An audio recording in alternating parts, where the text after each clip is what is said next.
Did Kratos die at the end of God of War 3 after he stabbed himself with the Blade of Olympus?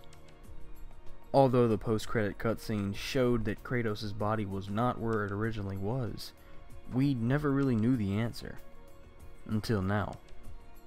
All the information I'm about to tell you is 100% factual and comes directly from the recently released novelization of God of War, written by Cory Barlog's dad.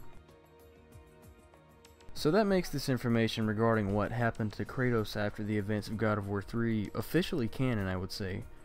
I unfortunately do not have the written copy of the book in order to provide screenshots, as I own the audiobook. So, the novelization of God of War is pretty much a word-for-word copy of the game itself, only up until about chapter 37. At this point in the book, Kratos is back home to retrieve the Blades of Chaos after Atreus falls ill. While this chapter follows the game faithfully, it adds a little information to Kratos' whereabouts between God of War 3 and its Norse sequel.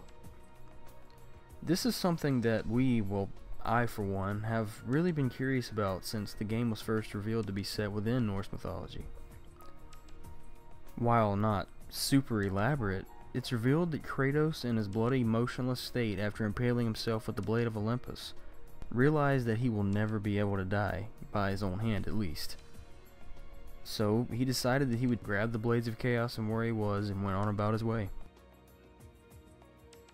It was then that Kratos decided to try and rid himself of these burdens from his past and threw them off a cliff, only to have a forceful wind lift them out of the air and set them at his feet, as if something wasn't allowing Kratos to give up his curse.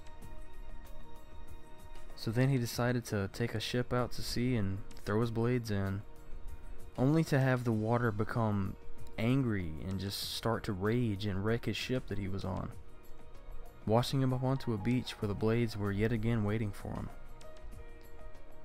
And so Kratos tried over and over and over again until he finally decided to bury the blades underneath his house 50 years before the events of the game, and to better himself to not fall to the level of the gods. That also gives us another little piece of information that lets us know that Kratos has been in Midgard for at least 50 years. Now, exactly how long he's been there, I really don't know. Anyway, this little tidbit of information only took up about 2 to 3 minutes of the audiobook itself, but it provided a decent amount of closure when it comes to this years-old question regarding Kratos' survival. Now, the exact way that he made it to Midgard isn't really known to me as of yet. If any of you know anything about it, do leave a comment. It may have very well been included in the book and I just didn't pay attention, so let me know if that's the case. Anyway, excuse the rambling, I just thought that this would be an interesting thing to talk about really quick, and I really hope that you enjoyed this piece of information as much as I did. As always, be sure to like and share this video if you feel the need, and please don't hesitate to drop some video suggestions and whatnot in the comment section.